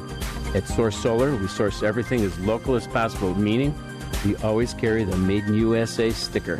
Find us online at www.source.solar. Stop in our office at 5710 North Northwest Highway or give us a call at 773-985-3992. And don't forget to ask for Hawk or Pete. You're listening to Driving It Home with Patty Vasquez. Our Credo mobile phone and text lines are open, 773-763-9278. That's a Credo mobile phone and text line, 773-763-9278. Credo Mobile, a progressive phone company that is better for all people and the planet. Visit credomobile.com. And we do have the lines open. Let's get to Roosevelt. Roosevelt, thank you for hanging in there through our conversation with Jen Zanotti. What's on your mind, my friend? Hey, welcome back. Thank you. It was a quick trip. How was New Orleans with all the other crazy stuff that happened over there? So, Paul, the other thing, Dan Schaefer, who also texted me to say that the phone line was open, and then I forwarded the article he sent me. Not only did the prisoners break out of jail, but also a plantation burst into flames. Now, that one, a plantation in Louisiana, not far, I don't know how far from New Orleans, but I kind of am okay with that. Yeah. I think we're celebrating. I saw some memes online, and I didn't understand, because it was one with a folding chair, like the brawl from Alabama, remember? Yeah. With the doc. And I didn't get it until I found out that. But now they're wondering if it's the Annabelle doll, which is on tour. You know the Annabelle No, movies? I don't know about this. These are horror movies that are based on these ghost hunting, exorcism people. And that doll apparently is on tour, and they think that it's related to the prison break and the plantation burning down. Only Dan Schaefer posits it might be me. We don't know. I don't think that's true. At any rate, it's interesting that, first of all, Roosevelt, you sent me this article about the tariff war, yes? Yeah, but go ahead. I'm sorry, I interrupted you. Well, no, the agricultural part of this. You sent me an article about how the Trump tariffs will hurt red states the most in MAGA heartland. Yeah, but you know one thing, though? They're starting to wake up. I'm sorry, it took 2 terms of Trump for the agri guys to get the message. And I don't know, there's a guy on there that he breaks it down real good, and he happens to be a guy that probably was affected by these tariffs. Now, but in general, the question I had for you, or a couple of questions actually, are these. I'm ready. Patty, is it just me, or I'm getting sick and tired of this back and forth with Russia. Is negotiating, supposed to be the best negotiator ever. And the same thing with the tariffs. They go hand in hand as far as I'm concerned. Because he's like dropping a kernel of corn, and the media, like chickens, are just taking it one at a time. I'm getting sick and tired of this game that he's playing, and nobody sees it on the press. The press, everybody that voted for him. I know. What else has to happen? I'm getting sick and tired of this. I got into an argument yesterday with a guy, And he kept on telling me, that's his technique. That's how he deals. That's how he puts pressure on China. I go, but he's losing. Don't you guys see it? Right. And these guys are stone MAGA guys. And he goes, oh, and about the airplane? He's not taking the airplane. He's donating it to the library. I go, come on. And everything you say to these guys, they always find a way of making an excuse. It's an extension. It's an extension of OAN. It's an extension of Fox News. It's an extension of Newsmax. They swallow this stuff, line and sinker. So my point to you is, what do you think is going to happen when it comes down to Russia? I have my own opinion, but I'm going to see what you think. What do you think is going to happen with these tariffs? And I told this guy yesterday. Sorry, I'm going to come to an end here. I told this guy yesterday, forget about the tariff war with China. He lost that. It's gone. I go, the soy that the agri guys that voted for him, that's gone. Yeah. That's gone to Brazil. I go, you did it again. This is what happened the first time. He doesn't. I keep on repeating this on your show and Jones' show and Richard's show. He doesn't have a new idea. It's the same garbage. It's the same recycled stuff. And I'm getting sick and tired of this thing with the Russia and Ukraine. And I told this guy yesterday, Russia doesn't want peace. Russia wants land. Russia wants all of it. It's like taking all the hotels on Monopoly. I go, everything. He wants everything. Sure. And then he's got the useful idiot, you know who I'm referring to, helping him. And all they're doing is buying time so that Russia continues to get help from North Korea, and he even got help from Cuba, come to think of it. He got some missionaries. I don't know what he did over there in Cuba. I go, if he would be winning the war, why does he need help from North Korea? Why does he need guys coming from Cuba to fight the war? He's subcontracting these guys. I go, and these guys are just still blind. I mean, what else has to happen? Here, it's in there, and I realize, having seen so much vitriol slung at us over the weekend in regards to a post that we made, I honestly don't. The thing that they like about Trump the most, it appears, is that he makes us angry. Like, all they want out of life is for us to be miserable or angry, outraged. Honest to God, I think I don't know what it is, maybe 15 to 20% of MAGA, and that's enough for it to be that loud. Do you know what I'm saying? No, I get it, because, and they can suffer. They can lose everything. But as long as we're mad, because I mentioned this before, this professor that has this experiment at the end of every semester, he tells his students that if they all agree, he'll just give them an automatic A. They don't have to take the exam, right? And he never has ever had a class that agreed for everyone to get the automatic A, because they felt that someone would get an A that didn't deserve it, rather than just like everyone getting an A. Right, because they want that person. Yeah. No, and to add to it just a little bit, I hate when people say that support Trump. They say these people are breaking the law. Yeah. You know who these people are. I never want to hear anyone talk about breaking the law when they voted for a guy who has 34 counts against him for felony convicted. Yeah, but you see, here's the thing. You can't make a point of that either, because they tell you it was a witch hunt. It was a witch hunt by the Dems. And everything is the Dems, and everything is that rich guy, that Democratic rich guy, that Jewish guy, what's his name? I always forget his name. They bring him up constantly. I go, don't you see who he has on his right hand? He has the richest man in the world. You guys don't never say anything about that. But I hate when they say this, Ted. Oh, I didn't know if he was going to say Soros. I didn't know if that's who you were talking about. Yeah, Soros. Yep, thank you. You know what I hate the most is when they say, try going to other countries. You're going to get the point. Yeah. You're lucky. Basically, and this happens a lot when it comes to women's issues. If we say anything about how we're treated in the workplace or in public, they're like, well, at least you're not living in the Middle East where you have to wear a burqa. Like that, we get that all the time. I almost swore. It's a whataboutism. Yeah. And then I said, well, here's the thing. What about due process? Oh, but the guys are criminals. The guy's a white beater, meaning Garcia. Yeah. There's always a way that they could, justify it. Yep, I agree. But But Patty, see if you could talk about what I asked you. What do you think is going to happen with Russia and Ukraine? I think that, honestly, I think that Trump's going to do everything he can to give Putin what he wants, and I think Zelensky's going to prevail. I mean, I think there's going to, I don't know what that's going to look like, but unless we go to World War III, Zelensky has to. I got to run to the break. Thank you so much. Thank you for giving me a lot of time. Thank you. Thank you. Everyone's mad at me now. I'm just kidding. They're not. Take care. All right. Thanks a lot, Patty. We'll take a break here, and we'll continue in a moment on WCPT, KKNW, and KTNF. You're listening to WCPT 820. Here's the latest Chicago weather update.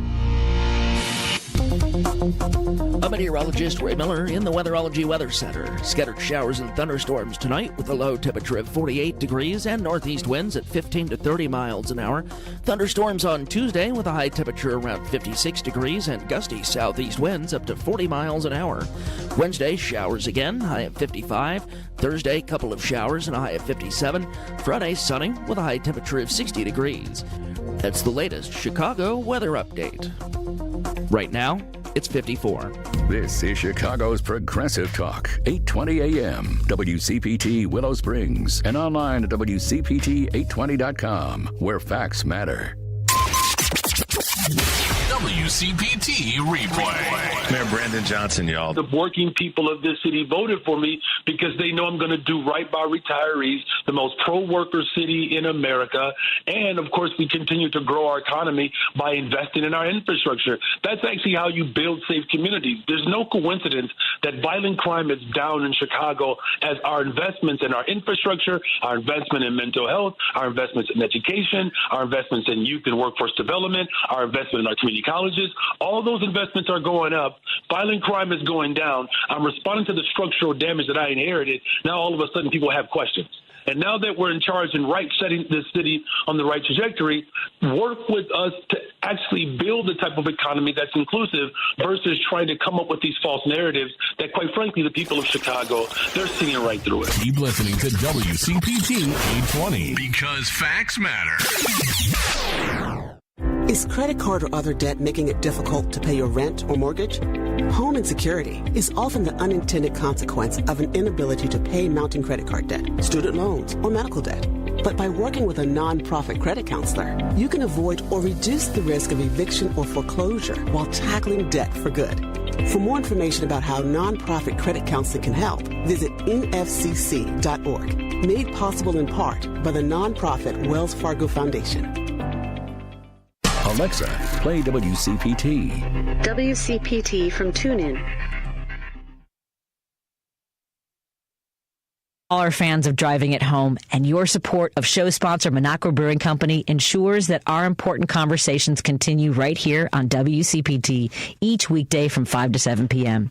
You can now find the Resistance IPA, Labor Lager, or the Resistance Pilsner beer at several Illinois locations, including Arminetti Wine and Spirits in Woodstock, Pineapple and Company in North Riverside, Lions Beverage Depot in Arlington Heights, and MP's Liquor, Wine, and Beer in North Aurora. For a full list of Chicagoland locations, please visit MinocquaBrewingCompany.com. As always, please vote and drink responsibly. Patty Vasquez is taking your calls now. We need to speak out about this. At 773-763-9278. Hello. It's Driving It Home with Patty Vasquez. You know what's weird about... There's no other way for me to put this, Paul. You know what's weird about being me? I listen to the station all day long. First of all, right? Like, I don't listen to anything else but WCPT. So my ads run, and I'll be like, Patty Vasquez, what is she talking? I'll yell at myself just because it just cracks me up that I don't think I'll ever stop being giddy about the fact that people are willing to listen to me. I don't like. It's just weird. It's just weird to be me. It's a good attitude to take. I'm like, what? What time does she come on?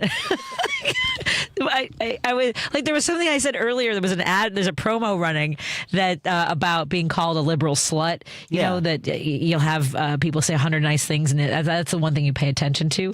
The other thing is, like, I didn't realize how often I say hello until Dan Levy made an ad of me, and I'm like, oh, I love saying hello, but then I can't say it after my promo, after that intro, that bumper runs, because I just said it. Hat, double, Like, how many times do you need me to say hello? But maybe that's your thing. That's my enthusiasm. My enthusiasm for the show is all I'm saying. So that's I'm a dork. It's weird. It's weird to hear. I'll never get over it. I'll never get over the fact that any comedy club said, yeah, you should go and entertain people. We will hire you to do that. And I'm like, okay. Like actually pay you money for it. After how many open mics and stuff. I'll tell you something. I have the first check that I ever received as a professional stand-up comedian. This is a story I heard. I'm going to turn my... do you mind if I record this? The logger's working. Do we record every show? We got it. It's in there? Yeah, well, I mean, like, we capture everything. I know, but I don't go back. Yeah. I know, but this one gives me a transcript. Okay. Do we have a transcript? I use Otter AI. I use Otter. It's a little dictation. We were using that here. I don't know if we have an account anymore. Yeah, I don't know. So I didn't even know I still had it. My mom had a photocopy of the check. So I had been doing stand-up comedy for like maybe 7 or 8 months. And to your point, doing open mics at the Q Club, at No Exit Cafe, up in Rogers Park. Just very, wherever you could stand on a stage with a microphone, annoying people who had no idea an open mic was about to start. And I could not tell you, and I actually have run into this guy who hired me. I don't know how he found me, why he wanted me to be one of these comics. It was the Nordic Law Club of Chicago, and it was like a fancy, like a Nordic, like these are pretty successful attorneys who Chicago wanted to have a stand-up and I used to wear I knew that you should have a look. You should have something that like is kind of like that's your look, right? Okay. So I started out. I wanted to look tough because I looked like I was 15. I was 20. Leather jacket, didn't you? I wore jeans with cowboy boots but cowboy boots or combat boots, a leather belt with a pretty significant silver buckle, and a black top, kind of a mock turtleneck maybe, but short sleeves, and you guys. And a jean vest. So jeans with... This is the 90s, mind you. The 90s. Oh my God. So at any rate, and I did research on Nordic people and about, so one of my jokes was about how they make good seamen, like seamen. Yes, men in the naval. Oh my God. It was so like, I was such a dorky little comedian. And they still remember me. So anyway, I have a photocopy. But because you killed him, right? It was a great set. And here's where it was. It was at Michael Jordan's restaurant. Oh, wow. On, is that on Wells? It's like a Wells, River LaSalle. North restaurant alley. Yeah, now it's like a Geno's or something. It became a pizza place for a while. But yeah. So yes, that was my first, that was 1995. I was making jokes about, but so I did a storytellers event at the Chicago Winery just before the pandemic hit. Like, so in the winter of 2019 into 2020, and the guy who booked me, who signed the check, was there. And he was so excited. He's like a filmmaker now and stuff. So yeah, he was, and he remembered me almost 25 years later. That's so cool. That was very cool. So $75, which I didn't know. That was like $75. I was so excited. And for how long of a set? 10 minutes. Yeah, that's a steal. And that, right? I didn't know for a corporate event, like, you ain't getting me for $75 anymore, folks. I'm just saying. I mean, I guess for a corporate event, you could get paid more, but for your first gig, though, your first paid gig, they had no business. 10 minutes, they had no business booking me for a corporate event. I was like, I did. Yeah, I wish one that I had recorded it. A lot of comics are very good about recording their sets and going over it. One, I mean, was that for learning purposes? It wasn't like you're going to put that out on CD. I just wish I had it. I do have my very first set. And the first things I said on stage at an open mic at the Q Club, which is now like a replay, like an arcade game place. I walked out on stage, and the first thing I said was, "Wow, these lights are really bright." So Yeah. And then, okay, so you made the big leagues, kid. That's right. As long as we're here, I'll tell you my first set at the Q Club. I had written everything out. I knew my act. I had rehearsed it. My cats were so bored. A lot of spit on my hairbrush. At any rate, I'm just walking back and forth in my little apartment, and I lived on Wilson near Lincoln before it was a trendy, expensive place to live. I had a beautiful studio apartment for $400 I could pay for bartending and getting $75 from the Nordic Law Club. At any rate, so the MC had this bit, right before me. He goes, "All right, here's a quick one. We're going to do a comedy quiz." He goes, "What word is funnier?" And I can't use the words, but he said the F word or the S word. Right. And so people would applaud if they thought it was the F word or the S word. And he goes, "Trick question. It's the C word." And he said it. And he said each word before he introduced me on stage, did this bit. So I have it as a recording. The first thing I said was, "Man, these lights are bright." And then I went, "So if I say C word first, does that get me a laugh right away?" That's a callback. But also showing the audience I was not afraid to say that word. Yeah. In my jeans vest. Okay. That's actually the tone right away. But it was not what I was wearing. So what I was wearing on my very first set was and I can't believe this look is back, was a black baby doll dress and Doc Martens. Okay. Was what I was wearing. Very 90s. That was very 90s. But again, like, I knew it made me look like a little girl. And I didn't want, and I was treated like a little girl. And even when I wore it, but then they all thought I was gay, which was fine, whatever it takes. But yeah. And then I wore vests. At one point I had about 20, my look was a vest, which a lot of women did. Ellen did. I think Paula Poundstone did. Yeah. Again, I'm going into the gay comedians. Well, okay. And that's the thing is, like, did you get painted into that corner then? It didn't matter. Every woman. The combat boots and the vests. But every woman was considered to be gay. When in the 90s, everyone was like, "Oh," they just assumed it. It was like when I played softball in high school. I felt exactly the same. Everyone was like, "Oh, he's swinging for the Yeah. People weren't as open-minded back in the day. Like, you had to be painted into, that's the way she dresses. She must be a lesbian. Yeah, and I there's one picture of me with Richard Lewis in one of my favorite vests. It was burgundy and white stripes. Right there. Yeah, he did. And I also I still have one. I have that one, and I have my other favorite one.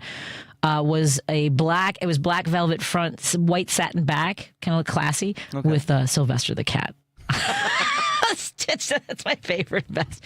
And then after that, I moved into dusters. I used to wear long blazers. Really, I loved that look. It was like, I've been looking for long blazers again because I didn't like my thighs on stage. Okay. So I thought that was a way to cover it. And then I wore dresses. I used to wear fancy dresses. And John Panette said, "We go to a prom or something? What do you do?"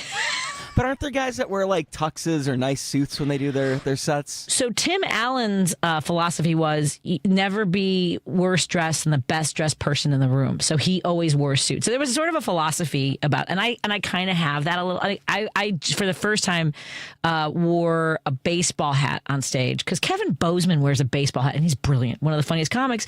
And he just goes up and he's chill and he's got his baseball, And I'm like, I'm gonna wear a baseball. I wear baseball hats all the time. Why can't I wear baseball hat? But it doesn't feel right. Have you seen anyone like wear something that was just like maybe too much, like they were trying too hard? Oh, too hard. That's really, it's been a minute. And maybe like a bad example is I think nowadays like was it Sarah Sherman from SNL like has like her own clothes that are just very loud. But I feel like that's her bit. That's like her shtick. Yeah, anytime someone was trying too hard, you like I came up in a crop of comics where we talked about having a hook. That's not like you don't have to have a hook as much, I don't think now. Yeah. But a hook, like so, like Judy Tenuta had the greatest hook of all time, when she was the goddess of love. That's a strong hook, and she dressed for it. She had the harem out. Do you know this? That's the painting or whatever, right? The goddess of love. Or, yeah, but she would no, have. I know the name Judy Tenuta, but I don't know. Oh, she wore like a god, like she wore like basically almost a harem outfit, but she was the goddess. She was carried out on like I don't know what you call that with a goddess on their shoulders. These like oiled up dudes with no shirts and like scantily like so like leg every cloths. town she goes to, does she have to hire like 4 dudes to carry her out? Well, she was doing big theaters by that. I mean, like I don't know how she started it. I don't know if she did it like in a club that way, but she built to that. So yes, she had to hire lubed up, very well structured men to carry her out on her shoulders. Steve Martin's hook, and he always wore a white suit and a black tie. I think he always wore. I mean, like so that was kind of. I came up again in the hook. Like one guy wanted me to. He thought because I was kind of curvy, he thought that I should wear like slinky evening gowns and have like do like very sort of seductive material. And I don't know if you know that I don't. But it's also got to speak to your voice. Yeah, right? Is that you? You'd have to write to it. Like if you like, some people don't want to be themselves. All I ever want to be is myself. I can't. Yeah. Like, even when I audition for stuff, I'm like, I wouldn't. I don't think that. there's much separation between Patty Vasquez the person and Patty Vasquez the performer. Funny story there. I'll tell you when we come back. I maybe had the wrong name on my airline ticket because Patty Vasquez forgot that that's not on her driver's license.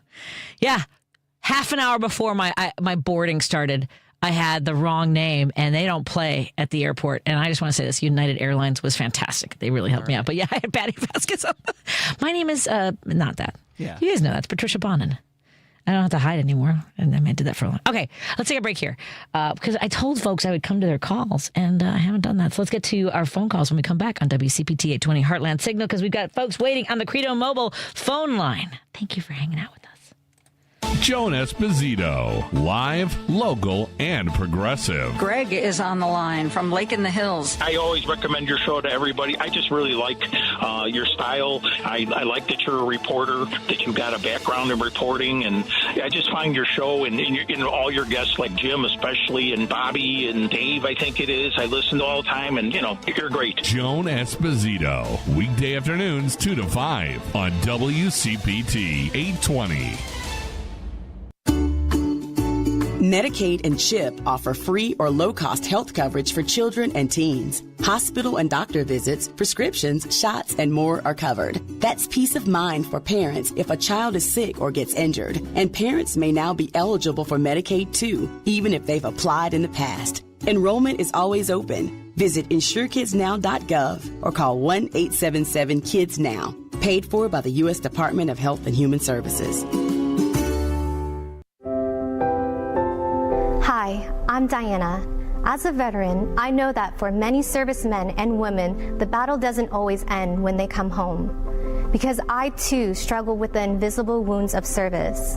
Thankfully, I found American Humane's Pups for Patriots program, which brought Sam into my life. Before being paired with Sam, I didn't get out of bed for most days. Pups for Patriots and Sam literally changed my life. Now I'm able to go to the store without having a panic attack. I'm finally able to live my life the way I want to live it. Pups for Patriots provides trained service dogs to veterans like me at no cost. If you're a veteran or know a veteran struggling with post-traumatic stress or traumatic brain injury, please go to AmericanHumane.org to learn about their Pups for Patriots service dog program. Let's give our veterans a fighting chance. A message from American Humane. Chicago's Progressive Talk, WCPT 820, where facts matter. Vasquez is taking your calls now. All right, let's hit it. At 773-763-9278. I got a lot to say. He's driving home with Patty Vasquez. I was prattling on about my comedy career. We had listeners on hold, so I want to thank both of them. Al and Franklin Park, thank you so much for hanging in there. What's on your mind, my friend? That's fine. The only trouble is you give me time to chicken out. No, I'm sorry about that. Okay, no, but that's fine. I usually stick around. That's just kind of a joke. But I was going to say something about New Orleans and something about the Hands Across Chicago yesterday. And New Orleans is going to have Netroots Nation in August. And I know. I'm going to try to get down to that, and I got to. Paul, so now I should say. Hold on. On-air production meeting. Al brings up a good point. I think do we have any plans to take the show down to New Orleans? I'll talk to management tomorrow. I'll bother Mark, basically. I think, Mark, I did your Caitlin Clark story. I think I deserve a trip to New Orleans. Based on this episode, I think you've got a group outing planned almost. I think we could so. Probably get a group rate on the travel. It's going to be hot as whatever you want to say next, Al, is all I'm saying. August is going to be brutal. But at any rate. I like your energy, too, that you're trying to tempt it during hurricane season. Oh, the 7th through the 9th, I think it is. I don't think I should go to that. Anyway, go ahead, Al. No, but they're really good, and I went to the one in Chicago, and I heard about it through WCPT, and I was just leaving that night, and they had one last event at a bar that I went to down there, and I met a couple of people that are groupies that have been going to Network Nation, all of them, and I've been friends with them on Facebook since, and talking back and forth. So that's great. I'll meet them, and they're all very active in the progressive community and everything. So that was, that's been nice and so on. And there's just a lot to learn there, and it's just an interesting place to be. So we'll see if I get down there. You're gonna make me regret. I thought about submitting, but I just so much going out with my family. I didn't know if I'd be able to get something done because they take pitches from presenters. Like I could have done a panel or something, like using humor to get through whatever. You know what I mean? But I should have done that. Anyway, it's too late now. Okay.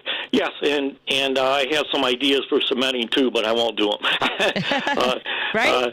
Yeah. But I was at the Hands Across Chicago yesterday. Excellent. And I ended up being at one of the big media areas. So I got to be next to the giant giant chicken that was put on by the Northwest Suburbs Indivisible group. And so some of the media was there.